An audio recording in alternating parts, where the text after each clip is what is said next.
Hi, folks. We're going to be finishing Angela's Ashes today. I'll try to make this fairly quick, but while it was the shortest amount of, like, the shortest number of pages you had to read, it was a lot of chapters and it's a lot of content. So I'll try to make this quick, but I bet it'll be like half an hour or so. So I just don't want to have my face on here, so I'm going to stop that and share my screen with you, which is literally just a picture of the book. So enjoy that. So we also apologize for how squeaky my chair is. It's awful. I hate it so much. We left off with chapter 13. Sorry, I had to pause that for just a second because I was thinking maybe I had to read chapter 13 last time, but I did not. In chapter 13, when we pick up, Angela is still living with Laman, who is kind of the worst. We all know that she was like cleaning up his house and cleaning out his chamber pot every morning. Super gross. Frank is invited to go on a bike trip with his friends from school, and he doesn't have a bike, but Laman does, and Laman agrees to let him borrow it, but only if he agrees to empty his chamber pot every morning, which Angela already does, but now Frank is going to do it. And also more or less be like his personal assistant, like his sort of servant. He wants him to go to the library for him, wants him to go out and get cigarettes. So this one time when he's at the library, Frank gets sort of caught up reading a book about saints, which sounds harmless enough, but he's like fascinated by the scenes of the death of virgin martyrs. He says it's better than any horror film. So he gets really excited about that. But the librarian sees him reading a book about saints and is like, oh, what a wonderful little boy. What a wonderful pious child. And she writes a letter home to his mom and says, oh, your kid's definitely going to be a priest. We know from these chapters that he's probably not. For several reasons. So at school at that point, Frank is learning all about America, which definitely helps contribute to the idea of his dream of going to America. And he also really impresses his teacher, Mr. O'Halloran, with his writing ability. And Mr. O'Halloran talks to Angela and says that Frank should go on to secondary school. So she should go see the Christian Brothers about enrolling him in secondary school. But we've seen this happen before to Frank, just because he looks poor and run down and, not as cheerful and lovely as Malachi. He basically has the door shut in his face. They immediately reject him. And so he cannot go to secondary school. He doesn't really care about that. He doesn't want to keep going to school. He's like 14 at this point, 13 or 14. And like, what 13 or 14-year-old wants to go to school all the time? I think it's pretty normal for him. But Mr. Halloran is definitely like upset that his best students are more or less forced to work instead of continuing education. That's just the society that they live in. They have to work to support their families, and whether or not they continue school is not really up to them. Mr. O'Halloran tells Frank to go to America. He encourages that idea. And so Frank actually applies to be a Foreign Legion chaplain at this point, thinking that would allow him to travel. But the doctor thinks he's too young and will not do the exam that he has to do in order to join. Also, the end of this chapter, well, actually, are we near the end of this chapter? Sort of. There's some awkward stuff over the next few chapters, which is kind of to be expected. This kid's like 13, 14. He's right in this puberty age. He's discovering a lot of things about himself and about girls. And so there's a lot of stuff that is maybe a little bit awkward, but is also super normal for a kid of that age. One thing is that, well, he hears Angela like hooking up with Laman, and he is really upset that his mom is sleeping with this guy that he finds so distasteful. But at the same time, he uses the term interfering with himself. I think you can probably put two and two together and figure out what that means, especially because he talks about it kind of a lot in these few chapters. Um, and then there's a day at the end of this chapter where he forgets to empty Laman's chamber pot, and it kind of leads to like a little scuffle between them, like a little physical fight, and he winds up moving out and moving in with Uncle Ab, who we know is like his sort of simple-minded uncle. They call him the Abbot, Ab for short. And he got dropped on his head as a kid, I think. Dropped on his head or kicked in the head. I can't quite remember right now. So in chapter 14, he's living with Uncle Ab. Uncle Ab needs Frank to get a job because he can't afford to keep feeding him, basically. And at first, rather than get a job, Frank starts going around to like the wealthy houses and stealing milk, bread, and apples from their orchards. Occasionally, his brother Michael will stop by and bring him some food from Angela. And he keeps trying to convince Frank to come home. And he says Angela wants him to come home. And Frank actually feels really guilty about that. But he still does not go home. He,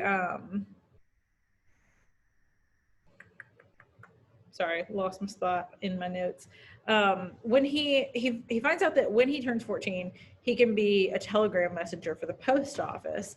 So he wants to get that job, and when he thinks about how he's going to spend his money and like what the point of getting this job is, he wants to be able to save for America. He also wants to be able to buy nice things for his family. For Michael in particular, he keeps seeing him coming around and like he's in these pretty ratty clothes, and he just feels really bad, and he thinks that he needs to help sort of contribute and take care of his family. So he is going to apply for this job at the post office and thinks, oh, I need to get like cleaned up to make a good impression. I need to wash myself. I need to wash my clothes. And while he's waiting for his clothes to dry, he doesn't have anything to wear. So he finds a dress of his grandmother's and wears that around. That same night, Aunt Aggie and Pa Keating drop off Ab, who's drunk, and they start talking to Frank, and they ask why he doesn't live at home anymore. And rather than telling him the actual reason, which is like he doesn't want to be around Laman and his mom, he says that it's closer to the post office. He says he wants to be able to eventually buy a house for his family. And Aunt Aggie points out that that's definitely more than your father would do, which of course we know is accurate.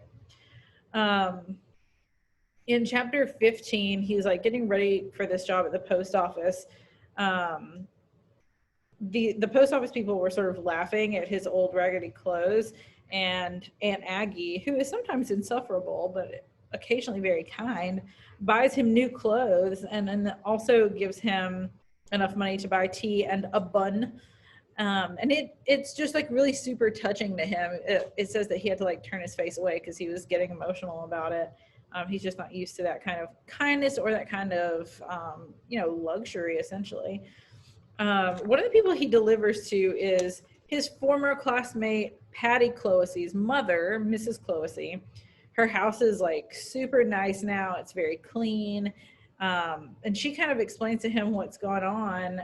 Patty and her husband, Mr. Clohessey, and even their friend Question Quigley have all gone to work in England. And Mr. Clohessey is sending money back to her, like fathers are supposed to do in this time period when they go off to another country to work. And so she's actually like really able to afford to sort of fix her house up a little bit. She even says, if it weren't for Hitler, I'd be dead, meaning like if it weren't for this war causing jobs open elsewhere in the world, and like the English like trying to hire Irish people for their jobs, she'd really be in a tight spot. Frank is working for the post office, and the first time he gets paid, he takes Michael to the movies and he buys him fish and chips and lemonade. And I think they have chocolate at the movies. And then afterwards, they like go out for, I think, again, tea and a bun. So money really went a long way back then too. So you can definitely see that Frank sort of has this sense of responsibility and work ethic that I think more or less he's gotten from seeing what not to do from his father. Like he's seen how badly his dad has messed up and wants to do the opposite. So he's really like trying to take care of his family. But he also, while he's working at the post office, he delivers to a lot of old sick people who need help, like getting their groceries and, you know, little errands like that. He's not supposed to be doing that, but he just feels sort of a sense of responsibility and kindness towards them. He also starts saving his leftover money to try to go to America. We know that is his main goal, and that's sort of what he starts saving all his money for. Michael is spending a lot of time with Frank at this point, and a lot of time with Frank at Ab's house. And Angela starts coming around looking for Michael, but before long, she just starts coming over for, you know, whatever reason. She just starts coming to like hang out with Frank and Michael, essentially. And before long, she just eventually moves in. Not only that, but Malachi Jr. comes back from the army and lives with them. So for a little bit, the whole family is sort of reunited, which is nice. It's been a long time. So this is also the chapter where Frank goes through something that really affects him for the rest of the book, and just obviously makes a huge impact on his life, which is that he meets a girl named Teresa Carmody. He meets her through delivering telegrams to her family, and her family is known for like being big tippers, essentially. So he's excited about that. And on top of that, it's kind of known around the telegram office that Teresa herself has the consumption, aka tuberculosis, and for some reason, that it says that makes her mad for love and romance and everything. And Frank, being a boy going through puberty, is sort of like, hey, that sounds fun. Let's go over there and see what she's all about.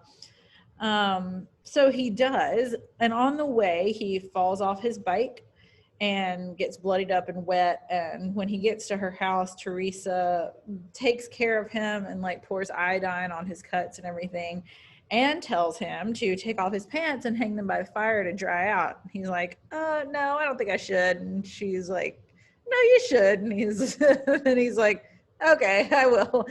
And before long, the two of them have what Frank refers to as the excitement, which is just his little euphemism for they had sex for the first time for both of them. Because of that, and because he actually thinks she's really nice and likes her, he keeps coming around.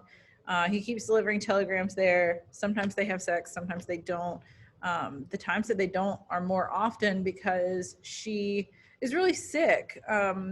He can tell when she opens the door whether she is feeling well or not, and it really hurts him to see her in her sick and weakened condition. He starts to like really think that he loves her, and you know, who's to say he doesn't? So he keeps coming around until one day her mom answers the door and says that Teresa is in the hospital, and before another week passes, she's dead. And he knows that because he goes to her house and he sees that she's like, there's like black curtains and stuff, and it's kind of like decked out for mourning. I thought it was really nice though. He, like, while she was in the hospital, he tried to go and see her, but they wouldn't let him in at the hospital because he wasn't family and he wasn't an adult. And he like lied to try to get in, but ultimately was not able to. So he watches her funeral from kind of a distance, and he's obviously incredibly sad and heartbroken, but also really concerned, because he is thinking that the fact that they had sex is going to mean that Teresa's in hell, and it's more or less his fault. So he feels a lot of guilt about that. And he says that the pain caused by Teresa's death was the strongest pain he'd ever felt, and he never wanted to feel that way again. all the people in his family who had died or left or anything, and all the stuff he'd been through. He said that none of it was as bad. The pain was never as bad as when Teresa died. And we kind of see that. He talks about her for the rest of the book and how much her death affected him. So in chapter 16, Frank gets drunk for the first time under some weird circumstances. He's delivering a letter to Mr. Harrington, who is a British man whose wife has just died. And because she has just died, her body is still in the house. And he invites Frank in to like look at her dead body and pay his respects or whatever. But in the meantime, he's like, hey, Frank, want some sherry? And Frank says yes, and they drink kind of a lot of sherry to the point that Frank is getting really drunk. And then Mr. Harrington goes out to buy more liquor. And by the time he comes back, Frank is so drunk that he is like standing over Mrs. Harrington's dead body, trying to baptize her with sherry, because she was a Protestant and he thinks she should be baptized as a Catholic in order to save her soul. He's trying to do a good thing here. He's trying to like redeem himself for what he thinks was a sin by essentially, in his eyes, sending Teresa to hell. And he's hoping to sort of level the playing field on that front. But Mr. Harrington comes back while he's doing that and he flips out about it. And he shoves a ham sandwich in Frank's face and Frank starts puking. And then he like runs out and like continues puking from, I guess, like just having a ham sandwich shoved in his mouth. Mr. Harrington complains to the telegram office about it and actually gets Frank fired for a little bit. But he gets his job back because one of the parish priests kind of goes to bat for him. And then he gets another little job, which sounds sort of fun, writing letters for this lady, Mrs. Finucane, I guess that's how you pronounce it, whose customers have not paid. So he's writing like collections letters and he's really good at it. We've seen evidence before in the book that Frank is good at writing, which like, duh, he grew up to be a writer, but like he really impressed his teacher with his writing skills. And now these letters are like raking in a lot of money for Mrs. Finucane because he's such a good writer and he's using all these like big words and it intimidates the customers into paying. So he kind of has this little routine with Miss Finucane and he writes the letters for her. And then on Fridays, he buys sherry for her and she drinks it until she passes out, at which point he steals money from her purse. And he feels bad about that, but he essentially is saying like, that's what was necessary in order to save up and buy my ticket to America. And, you know, I feel bad, but not bad enough to stop. I get that. You gotta do what you gotta do, Frank. So at this point, the boys who work at the post office, telegram office, whatever it is, are getting ready for the postal exam, which would allow them to work full time. And Frank is getting ready for it too, but Pa Keating kind of has a talk with him and encourages him not to take it. He says he's better off just keep saving your money for America, because if you stay here and you take the postal exam and you work for the post office full time, it's just going to lead to this like long, monotonous, boring life. And by the time you're 30, you'll hate your life. Like, you don't want to stay here and fall into the same trap that so many Irishmen have fallen into. If you can go to America and have different opportunities, then that's what you should do. And that's essentially what he does. He decides that he is not going to take it. And instead, he gets a job delivering newspapers. He's like a little newsie. So that's the end of chapter 16. Chapter 17, we see Frank turning 16, which is kind of like coming of age in Ireland. And Uncle Pa's supposed to buy him his first pint, which he does. That's usually reserved for a father to do for their son. But we know the situation with Malachi Sr. And Frank has way too much to drink. And when Frank is drunk, he decides that he needs to confess. He needs to find a church and a priest and go to confession.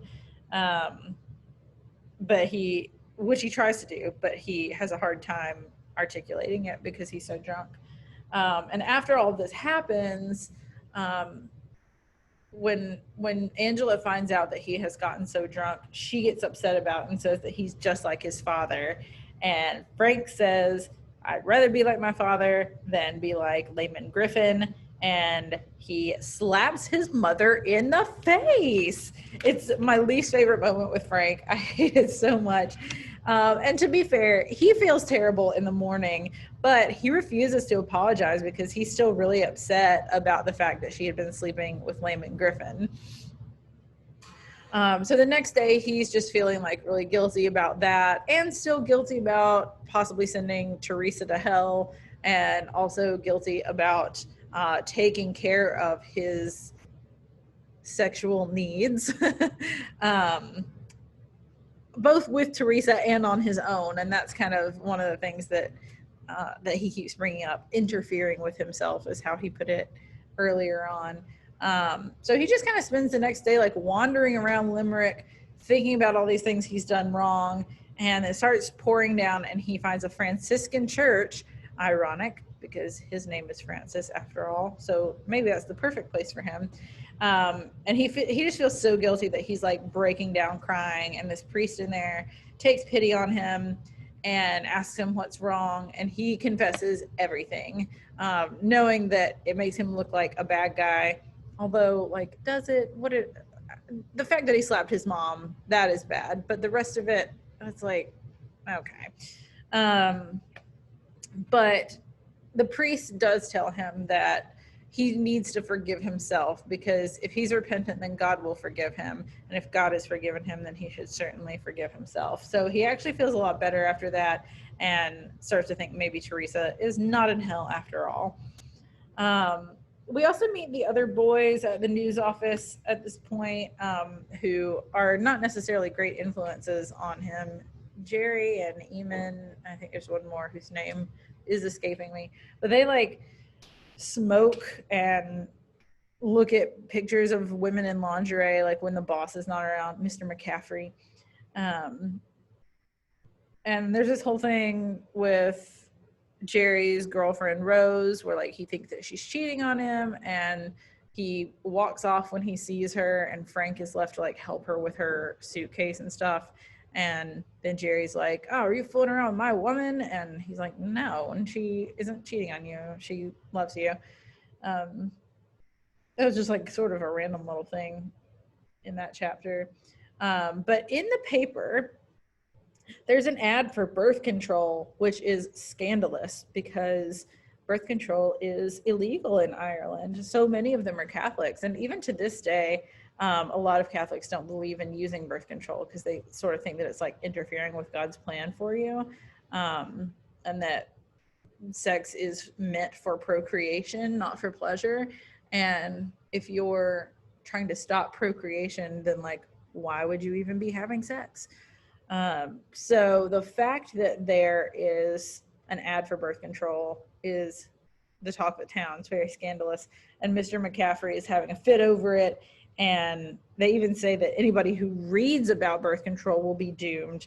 So the boys rip out the ad from the paper, but they keep them for themselves so that they can sell them. And they do. And they kind of make a killing off of these birth control ads. And then at the end of that chapter, we also find out that Angela is now working in a rich old man's home, which is great for her. And Frank says that she really seems happy and sort of like at home in this fancy house. So she's doing well. Malachi, for a minute, works at this rich private school, but he gets fired because he is acting too happy.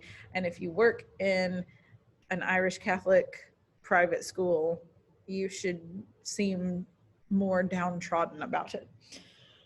So he actually moves to England to shovel coal, and he sort of just like stays there, and he says that he's going to wait for Frank so that they can go to America together. Or he'll join Frank in America once Frank goes, which actually happens in chapter 18. Yay. That's 3 years later. He's been working for the news and for Mrs. Finucane all this time. So he's about to be 19. and he works for Mrs. Finney until she dies, which is the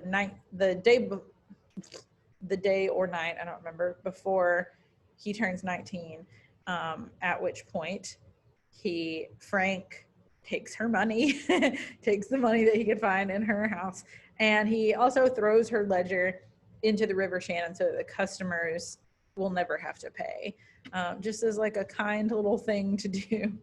And I would imagine it would work because it's not like now where there's like electronic records of who owes who what, or how much money. It was just like a paper ledger.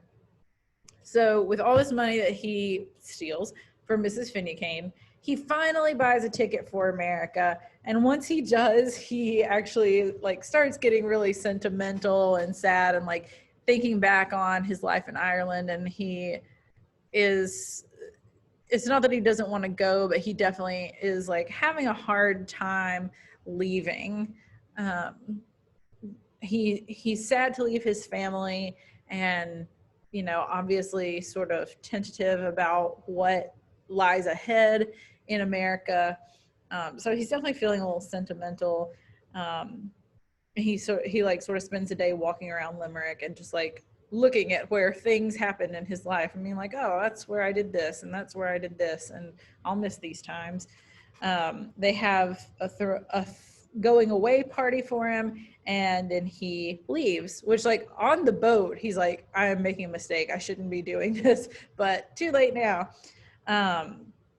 On board the ship to America, Frank meets a priest from Limerick who has been living in LA. So they're both kind of surprised, like, oh, another Irishman, crazy. They have to anchor in Poughkeepsie instead of New York City, I think because of like high tide or high winds or something like that. But he can like see the lights of New York and thinks it looks like something out of a movie. And while they're docked, this other little boat pulls up and invites some of them to come on board, and like go to this party essentially, including Malachi and like the captain, or Frank and the captain and the priest as well. And while he is at this party, he has the excitement with this woman on board named Frida, and the priest seems to know, and Frank's like worried that he's going to write to his mother and be like, oh, your son's a bad boy. But there's sort of this lovely end to the chapter where Frank and the others are looking at the lights of New York, looking at the city skyline, and just talking about, what a great country it is and looking forward to the adventures ahead. And that chapter ends with the statement, I believe it's the priest who says this. The wireless officer. The priest is gone. Good night. I stand on the deck with the wireless officer looking at the lights of America twinkling. He says, my God, what a lovely night, Frank. Isn't this a great country altogether? And chapter 19 is one word, which is tis, which incidentally is the name of the sequel to Angela's Ashes. And I have never read it. I'm sure it's good because Frank McCourt's a really good writer, but I'm not sure it's as good as Angela's Ashes. It's never gotten, he wrote two more memoirs, Tis and Teacher Man, and neither of them got really like the acclaim that Angela's Ashes did. So I never felt compelled to read either one of them. But that's the end of the book. So I think, we see a lot of stuff happens in these chapters. Obviously the big one, Frank getting to America, but chapter 13, which is where we started reading for this time, I think Frank is 13 years old, and by chapter 19 he is 19 years old. Weird. That's a big span of time and some really formative years. So like obviously he's going through puberty and meeting girls, having sex for the first time. There's a lot of stuff about religion in here, which that's one of the things you're going to talk about in your discussion post today. He is getting his first real job. He's saving money. He's really sort of, I don't want to say like taken over as head of the family because he doesn't live with his family for the whole time, but he definitely like feels a sense of responsibility and like increased responsibility as he grows older towards his family. So there's a lot of like growing and forming his personality. And also we see in these chapters his ability to write well, which obviously plays into like what he does for a living once he gets to America. I do kind of want to read the other one now. I'm interested in what exactly happens in Tiz and Teacher Man. But that is it. Go forth and write your discussion posts. Bye.